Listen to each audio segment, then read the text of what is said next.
मृत्यु सामने है और निर्णय करना है कि इस मृत्यु के मुंह में किसको भेजना है। भैया स्थिति ऐसी है कि जो कुछ आता है उसके दो भाग किए जाते हैं।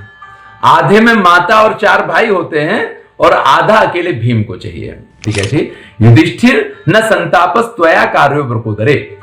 ये युधिष्ठिर वृकोदर के संदर्भ में तुम्हें कोई भी चिंता करने की जरूरत नहीं है। और जब व्यक्ति अपने कर्तव्य का पालन करता है तो उसका मार्ग अवश्य ही निकलता है। मन्यन्ते केचिद अधिकम स्नेहम पुत्रे पितुर्नरा कन्यायाम केचिद अपरे मम तुल्यावभौ स्मृतौ। ब्राह्मण कहता है कि कुछ लोग पुत्र को अधिक स्नेह करते हैं, कुछ लोग कन्या को अधिक स्नेह करते हैं, लेकिन मुझे तो दोनों ही परम प्रिय हैं। भीम की तरफ देखता है, फिर सोचता है कि चलो आज खाना नहीं है, लेकिन आदमी बड़ा मजबूत आया है, हृष्ट पुष्ट व्यक्ति आया है, तो खाना नहीं, आज मांस अच्छी तरीके से खाने को मिलेगा।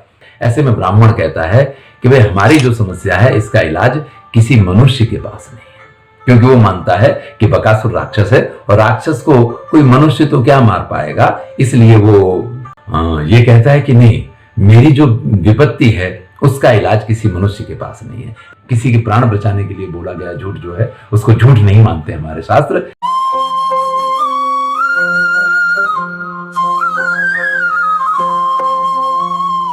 नमस्कार मित्रों, मैं हूं डॉक्टर हरिनिवास। आप सुन रहे हैं महाभारत की श्रेष्ठ कथाएं। चैनल से अब आप परिचित हैं संस्कृत साहित्य एवं संस्कृति। महर्षि वेदव्यास की आज्ञा अनुसार पांडव कुंती के साथ एक चक्रा नगरी में रह रहे हैं। वहां एक ब्राह्मण के यहां इनको आश्रय मिल गया है। सिर छुपाने के लिए छत है, वहां पे अपना भिक्षाटन करके आते हैं, भिक्षा लेके आते हैं। और क्योंकि ब्राह्मण के वेश में ही रह रहे हैं तो भिक्षा मिलना या भिक्षा मांगना ये तो उनका कर्म है। और भिक्षा लेके आते हैं, उसमें से माता कुंती का नित्य का क्रम है कि वो सबको बांट देती कि भाई इतना तुम लोगे, इतना तुम लोगे, क्योंकि ऐसा तो है नहीं कि घर भरा हुआ है, जो जितना जिसको चाहिए अपना प्रयोग करे। तो माता कुंती हमेशा उसका विभाजन करती है। अर्धम ते भुंजते वीरा सह मात्रा परंतपा अर्धम सर्वस्य भैक्षस्य भीमो भुंगते महाबला। भैया स्थिति ऐसी है कि जो कुछ आता है उसके दो भाग किए जाते हैं। आधे में माता और 4 भाई होते हैं और आधा अकेले भीम को चाहिए। इस प्रकार का बंटवारा होता है और इसी प्रकार से उनका जीवन यापन चल रहा है। ऐसे में एक दिन की बात है कि जिस ब्राह्मण के यहां ये रह रहे हैं वो ब्राह्मण जो है बहुत जोर जोर से उसके घर से रोने की आवाज आती है। वर्णन है, अथार्तिजम महाशब्दम ब्राह्मणस्य निवेशने भ्रसुर मुत पतितम घोरम कुंती शुश्राव भारत। कुंती ने उस भयंकर रोने की आवाज को सुना। भीमसेन कहते हैं कि माता क्या बात है, क्या हुआ है, क्योंकि हम जिनके यहां अतिथि के रूप में रह रहे हैं, अगर उनके ऊपर कोई दुख है, कोई पीड़ा है, तो अगर हमें मालूम पड़े तो कुछ भी हो, मैं कैसे भी उस पीड़ा को दूर करना चाहूंगा।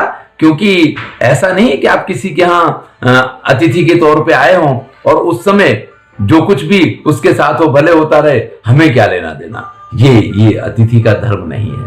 और कुंती जो है वो वहां पहुंचती है जहां ब्राह्मण है और उसका परिवार है, और वहां जाकर के वो जो कुछ देखती है और जो कुछ सुनती है उसका बड़ा ही सुंदर वर्णन महर्षि वेदव्यास ने किया है। हम सब इस कथा से परिचित हैं। एक बकासुर नाम का राक्षस है जिसके साथ इस नगरी के लोगों ने ये तय किया है कि नित्य प्रति, पहले तो वो आता था और जिस दिन आया आधे गांव को उजाड़ के रख देता था। तो नगरी के लोगों ने उसके साथ ये तय कर लिया है, ये शर्त हो गई है कि ये लोग जो हैं उसके भोजन के लिए एक व्यक्ति और पूरा गाड़ी भर के खाना बना के, तो खाना तो पूरे नगर के लोग बना के दे देते हैं, क्योंकि कोई एक व्यक्ति इतना खाना कैसे बनाएगा।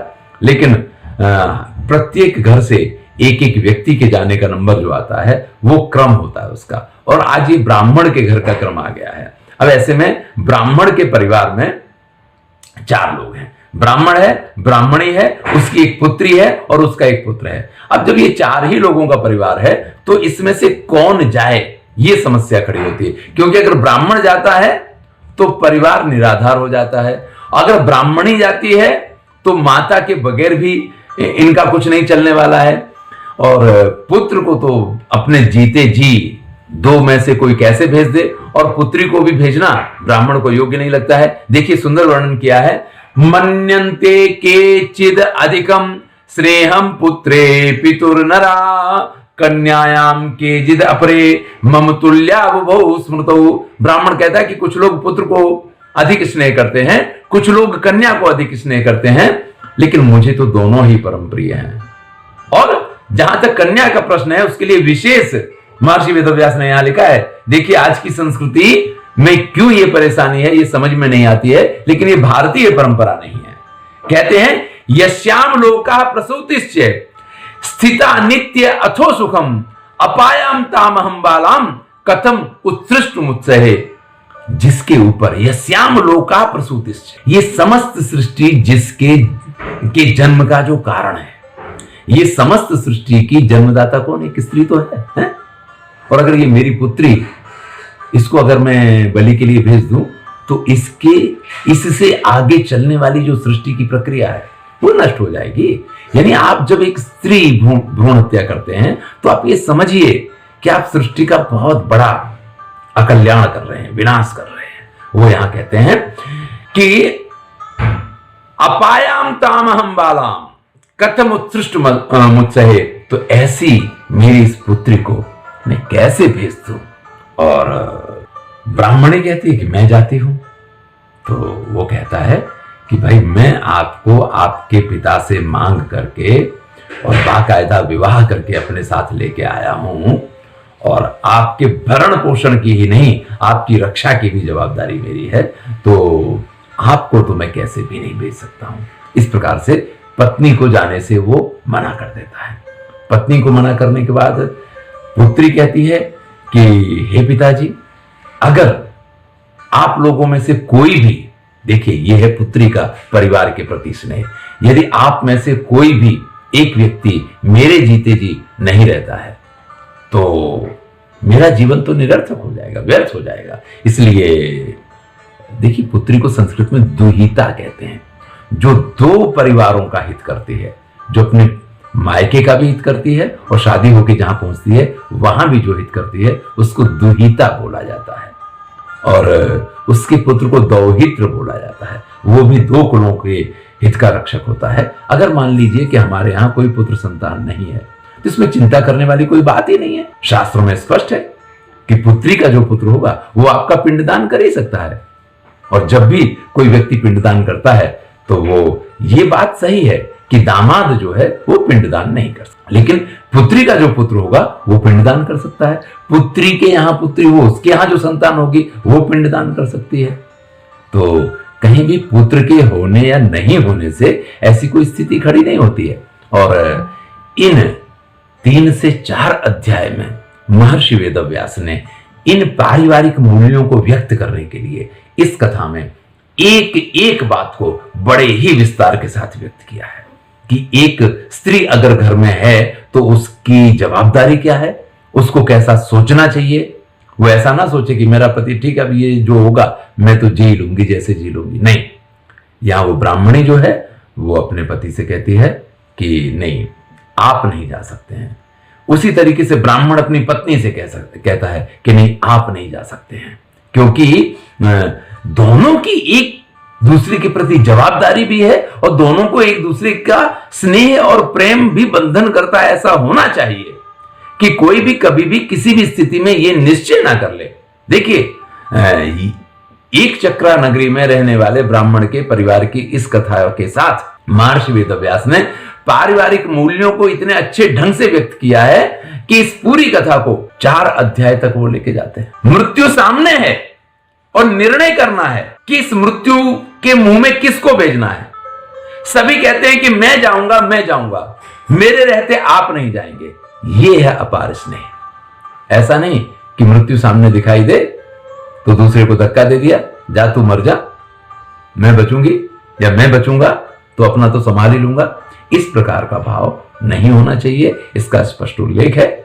और जब व्यक्ति अपने कर्तव्य का पालन करता है तो उसका मार्ग अवश्य ही निकलता है। यहां ब्राह्मण ब्राह्मणी को नहीं जाने देता है, ब्राह्मणी ब्राह्मण को नहीं जाने देती, पुत्री अपनी बात करती है, और इन सब के बीच में जो बातें चल रही हैं उन बातों को खड़ी खड़ी कुंती सुन रही है। कुंती ने भी उनकी बातों को सुना और उनका स्नेह देख करके, देखिए मैंने कहा कि अगर आप अपने कर्तव्य का पालन कर रहे हैं तो मार्ग अवश्य निकलता है, और वही यहां हुआ। ब्राह्मण जो कुछ कह रहा है, कुंती ने जब वो सारी बातें सुनी हैं तो कुंती ब्राह्मण के पास पहुंच करके क्या कहती है, कुतो मूलमिदं दुःखम ज्ञातुमिच्छामि तत्त्वतः विदित्वापि अपकर्षेयं शक्यं चेद अपकर्षितुम। अरे भाई, आपकी जो भी बात है, आपकी जो भी परेशानी है, आप जिस वजह से ये परेशान हो रहे हैं वो हमें बताइए। तब ब्राह्मण कहता है, उपपन्नम सतामेतत् यद ब्रवीषि तपोधने न तो दुःखमिदं शक्यम मानुषेण व्यपोहितुम। आप जो कह रही हैं आपकी बात ठीक है। कुंती ने बहुत कुछ कहा कि ये भाई हम आपके अतिथि हैं, ऐसा नहीं हो सकता है। उन्होंने अतिथि के धर्म की बात की है, फिर अपना परिचय दिया, अपने क्षत्रिय धर्म की बात की है। ऐसे में ब्राह्मण कहता है कि भाई हमारी जो समस्या है इसका इलाज किसी मनुष्य के पास नहीं है, क्योंकि वो मानता है कि बकासुर राक्षस है और राक्षस को कोई मनुष्य तो क्या मार पाएगा। इसलिए वो ये कहता है कि नहीं, मेरी जो विपत्ति है उसका इलाज किसी मनुष्य के पास नहीं है। लेकिन फिर भी जब कुंती पूछती है तो पूरी बात कुंती को बताता है। कुंती ब्राह्मण की सारी बात सुन करके और ब्राह्मण से कहती है, आप निश्चिंत हो जाओ, ऐसा नहीं है कि इसका इलाज नहीं है। आप निश्चिंत हो जाओ, मैं मेरे पुत्र को वहां पे भेजूंगा और मेरा पुत्र जो है वो इस काम को करके आएगा। ममाप्येषा मतिर ब्रह्मण विप्रारक्ष्या इति स्थिरा न चाप्यनिष्ठः पुत्रो में यदि पुत्र सतम भवेत। देखिए, मैंने आपसे कहा कि इसका इलाज है, इस रोग को मिटाया जा सकता है, इस समस्या का समाधान है, मेरा पुत्र इस कार्य को करेगा। तब ब्राह्मण कहता है कि भाई ये तो ठीक है कि आप हम लोगों को बचाना चाहें, लेकिन अपने पुत्र को फालतू में बिना कारण के आप मृत्यु के मुख में भेज रही हैं। तब कुंती ने ये बात कही है कि हे ब्राह्मण श्रेष्ठ, मेरा ऐसा मानना है कि किसी भी स्थिति में क्षत्रिय अगर है तो उसको ब्राह्मण की रक्षा करनी चाहिए। और जहां तक पुत्र को मृत्यु के मुख में भेजने की बात है तो न चाप्यनिष्ठः पुत्रों में, अरे भाई मेरे 100 पुत्र हो ना तो भी उसमें कोई मुझे अप्रिय नहीं हो सकता है। यानी किसी व्यक्ति के कितनी भी संतानें हों उसको सभी संतानें प्रिय ही होती हैं। ऐसा नहीं कि उनमें कोई अप्रिय है इसलिए उसको मृत्यु के मुख में वो भेजने के लिए तैयार हो जाता है। लेकिन आपत धर्म यही है, धर्म ये कहता है कि अगर मुश्किल आ जाए तो जो सक्षम है, जो समर्थ है, उसको उस धर्म की रक्षा करनी चाहिए। कुंती ने भीम को भेजने का जब निश्चय किया, ये बात युधिष्ठिर को मालूम पड़ी। युधिष्ठिर अपने भाइयों से अत्यंत स्नेह करते हैं और इसलिए युधिष्ठिर जो है माता कुंती से कहते हैं कि ये तो कोई योग्य निर्णय नहीं है, आप इस तरीके से कैसे निर्णय ले सकती हैं, आपने ऐसा क्यों किया है। तब कुंती कहती है, ममैव वचनादेशे करिष्यति परन्तपः ब्रह्मणार्थे महत्कृत्यम मोक्षाय नगरस्य च। ये जो निर्णय है वो मैंने ही लिया है और मेरे निर्णय से ही भीम जा रहे हैं और ये निर्णय ब्राह्मण की रक्षा और नगर के कल्याण के लिए लिया है। युधिष्ठिर कहते हैं, किमिदम साहसम तीक्ष्णम भवत्याः दुष्करम कृतम परित्यागम ही पुत्रस्य न प्रशंसन्ति साधवा। अरे लोग इस बात की प्रशंसा नहीं करेंगे जो काम ये आपने किया। देखिए यहां युधिष्ठिर का भाई के प्रति स्नेह है और अधिक स्नेह जो है अति स्नेहा खलु पाप संकी। ज्यादा स्नेह हो तो उसमें थोड़ा डर पाप मन में आ ही जाता है। युधिष्ठिर की भी स्थिति ऐसी है। हिडिंब का वध करते हुए भीम को देख चुके हैं, माता का विश्वास है, लेकिन युधिष्ठिर इस चीज को योग्य नहीं मान रहे। माता से कहते हैं, आपने ये अपने पुत्र को त्याग करने का निर्णय कैसे कर लिया, ये कोई अच्छी बात नहीं है, ऐसा निर्णय आपने लिया कैसे। तो कुंती कहती, युधिष्ठिर न संतापस त्वया कार्यो वृकोदरे। हे युधिष्ठिर, वृकोदर के संदर्भ में तुम्हें कोई भी चिंता करने की जरूरत नहीं है। न चायम बुद्धि दौर्बल्यात व्यवसाया कृतो मया। मैंने किसी बुद्धि की दुर्बलता के कारण यह निर्णय नहीं लिया है। तुमसे ज्यादा दिवालियां देखी हैं, तुमसे ज्यादा वसंत भी देखे हैं, मुझे मालूम है, मैं मेरे पुत्र को अच्छी तरीके से पहचानती हूं। उसने हिडिंब को मारा है तो फिर ये बकासुर तो उसके सामने क्या है। वर्णन है, कहती है माता, दृष्ट्वा भीमस्य विक्रांतम तदा जतु गृहे महत हिडिंबस्य बधाचैव विश्वासों में प्रकोदरे। मैंने उस राक्षसी यानी हिडिंबा के साथ और हिडिंब वन में जिस तरीके से भीम ने हिडिंब को मारा है, उससे मेरा विश्वास है कि मेरा पुत्र इस नगर को और इस ब्राह्मण को इस में से बचा पाएगा। तो इस तरीके से कुंती और युधिष्ठिर के बीच में भी थोड़ी बात ऐसी हो जाती है कि युधिष्ठिर को भीम परम प्रिय है, वो अपने भाई को इस तरीके से कि मृत्यु के मुख में नहीं जाने देना चाहते हैं, और माता कुंती को विश्वास है अपने पुत्र पे, और इस वजह से माता कुंती भीम को भेजती है। आज भीम बड़े प्रसन्न हैं क्योंकि लोगों ने जो खाना बना के दिया है, आज वो भीम को लगता है कि आज पेट भर के खाना खाने को मिलेगा। अभी तक तो भिक्षावृत्ति करके जो कुछ मिलता था उससे जैसे तैसे अपना काम चलाया जाता था। ब्राह्मण के परिवार में से कोई ना जाए, इसकी जगह कुंती ने भीम को भेजने का निर्णय किया और भीम तैयार होकर के निकल पड़े हैं। पूरे नगर के लोगों ने जो उसके लिए खाना बनाया, गाड़ी भर भर के खाना आया है, वो खाना लेकर के भीम चले जाते हैं। सब लोग तो यही समझते हैं कि वही ब्राह्मण का परिवार जाएगा, भाई किसी की जगह कोई मरने कैसे जाएगा। और भीम जब वो खाना लेके निकलते हैं तो भीम आज बड़े खुश हैं क्योंकि आज पेट भर के खाना खाने को मिलेगा। और वही होता है कि भीम वहां पहुंच करके जहां बकासुर से मिलना है, वृकोदर भीम जो है वो वहां जाकर के सबसे पहला काम करते हैं कि जो कुछ खाना वो लेके आए थे, आज उन्होंने बड़ा टेस्ट ले लेके सारा खाना खाया है। और सारा खाना खा करके जब एक अच्छी सी डकार आ गई है, तब तक वो बकासुर वहां के पहुंचता है। बकासुर आके देखता है कि गाड़ी तो खाली है, खाना तो है ही नहीं। तो कहता है कि भाई ये गड़बड़ क्या है, आज लोगों ने खाना क्यों नहीं भेजा। फिर भीम की तरफ देखता है, फिर सोचता है कि चलो आज खाना नहीं है, लेकिन आदमी बड़ा मजबूत आया है, हृष्ट पुष्ट व्यक्ति आया है, तो खाना नहीं, आज मांस अच्छी तरीके से खाने को मिलेगा। और ये सोच करके जब वो भीम पे आक्रमण करता है, तो भीम को तो आप जानते हैं, अब तो आप भीम से बड़ी अच्छी तरीके से परिचित हैं। तो भीम बुरी तरीके से उसको बहुत बहुत बढ़िया वर्णन महर्षि वेदव्यास ने किया है। दोनों बलशाली हैं, बकासुर भी राक्षस है और शक्तिशाली है, इधर भीम भी कम शक्तिशाली नहीं है। तो दोनों के बीच में युद्ध चलता है। कभी वृक्षों को लेकर के एक दूसरे पे प्रहार करते हैं, जिसको जो, क्योंकि कोई हथियार तो है नहीं, न तो राक्षस को ये मालूम है कि भाई मुझे युद्ध करने जाना, वो तो बेचारा यही सोच के आया था कि भोजन करके आएंगे, और भोजन करने में लाले पड़ गए हैं। और बड़ा ही सुंदर वर्णन किया है। तथा सा भूय संक्रुद्धो वृक्षमादाय राक्षसा ताड़यंस तथा भीमे पुनरभ्यद्रवद्बली। वो राक्षस एक पेड़ उखाड़ करके, पेड़ लेकर के भीम के ऊपर आक्रमण करता है। और भीम के लिए तो कौन सी बड़ी चीज थी। ततो भीमः शनैः भुक्त्वा तदन्नं पुरुषर्षभ वायुपश्यत संहृष्ट तस्थो युधि महाबला। भीम तो अभी तक खाने में ही लगे पड़े थे काफी देर तक, है? और वो राक्षस आ गया, लेकिन राक्षस की वो चिंता ही नहीं करते, राक्षस उनके ऊपर आक्रमण करता है। इस प्रकार से बहुत सुंदर उल्लेख महर्षि वेदव्यास ने किया है। अंत में भीम जो है उस राक्षस को ततो अस्य रुधिरम वक्त्रात् किस तरीके से मारा, चलिए वो भी श्लोक देख लेते हैं। कहते ततोस्य जानुना पृष्ठम अवपीड्य बलादिवे बाहुना परिजग्राह दक्षिणेन शिरोधरा। अब आप इस दाव का अनुमान कैसे करेंगे, मैं आपको बताऊं कि पीठ पे अपना घुटना टिका दिया है और ये ऊपर से उसका दक्षिण हाथ पकड़ के और उसकी गर्दन के साथ उसको ऊपर को खींचते हैं भीम। और ऐसी स्थिति में उसकी हड्डियां टूट जाती हैं। सव्येन च कटी देशे गृह्य वाससी पांडवः तद रक्षो द्विगुणम चक्रे रुवंतम भैरवम रवम।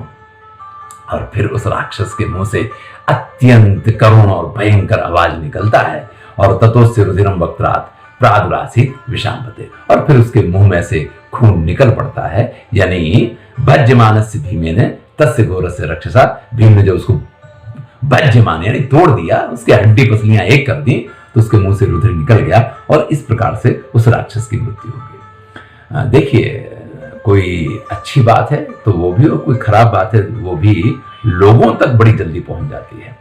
यहां इस राक्षस की मृत्यु का समाचार जो है पूरे नगर में फैल गया है कि भाई बकासुर मर गया, और उसके सारे साथी भाग जाते हैं। और भी राक्षस जो आए होंगे, घर परिवार वाले, भोजन करने कोई व्यक्ति अकेला तो आता नहीं है, उसके घर परिवार के लोग भी उसके साथ आए होंगे, हैं? तभी तो पूरा नगर उनके लिए भोजन बना के भेजता था। तो ऐसी स्थिति में सारे नगरजन जो है वो इकट्ठे हो जाते हैं। अब इकट्ठे कहाँ होंगे? उसी ब्राह्मण के घर पे, क्योंकि वही ब्राह्मण तो था जिसने कि इस राक्षस से सबको निजात दिलाई। सब तो यही मानते हैं कि आज उसका नंबर था, वो खाना लेके गया होगा, लेकिन उसने ये मारा कैसे? अब देखिए, अगर वो कह दे कि ये कुंती है और ये भीम है, तो फिर सारी पोल खुल जाएगी। और पांडव व्यक्त नहीं होना चाहते, वो छुपे ही रहना चाहते हैं, इसलिए उसको ये कह दिया गया है। यहां ब्राह्मण झूठ बोलता है, किसी के प्राण बचाने के लिए बोला गया झूठ जो है उसको झूठ नहीं मानते हमारे शास्त्र। ब्राह्मण कहता है कि भाई मैं तो भोजन लेके जा रहा था, बड़ा रो रहा था, बड़ा परेशान हो रहा था, ऐसे में एक ब्राह्मण मुझे मिला और उसने मुझसे ये कहा कि ब्राह्मण श्रेष्ठ आप रो क्यों रहे हो? तो मैंने कहा कि भाई ऐसी ऐसी स्थिति है और ये राक्षस जो है तो पूरे नगर के लिए कलंक स्वरूप है और वो सबकी मृत्यु बन के हमेशा इस तरीके के हम लोगों की दुर्दशा होती है। जब ये बात सुनी तो उन ब्राह्मण ने मुझसे कहा कि भैया तुम घर जाओ, ये भोजन लेके मैं जाता हूं और मैं आज आपकी नगरी को उससे मुक्त करवा दूंगा। और ऐसा कहकर के वो भोजन लेकर के वो ब्राह्मण से श्रेष्ठ वहां से चले गए। मुझे लगता है कि उन्हीं ब्राह्मण ने कुछ ऐसा किया है जिसकी वजह से इस राक्षस की मृत्यु हुई है। मुझे तो पता भी नहीं, मैं तो ऐसे ही रो रहा था, कोई कहां से बीच में आ गया और चलो बड़ा अच्छा हुआ कि हम सबका कल्याण हो गया। इस तरीके से ब्राह्मण इस बात को संभाल लेता है और सारे नगरजन आज तो उत्साह का उत्सव का वातावरण है, सब उत्साह में आकर के और उस नगर में आज एक चक्रा नगरी में बहुत बड़ा उत्सव मनाया जाता है।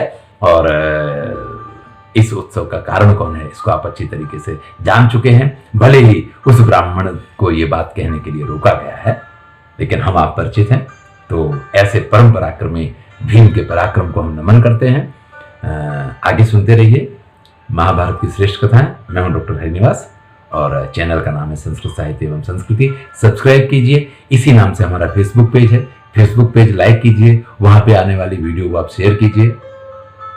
सबका कल्याण हो। सर्वे भवन्तु सुखिनः, सर्वे सन्तु निरामयाः, सर्वे भद्राणि पश्यन्तु मां कश्चित् दुःख भाग भवेत्। किसी के भाग्य में किसी भी प्रकार का दुख ना हो, ऐसी शुभकामनाओं के साथ।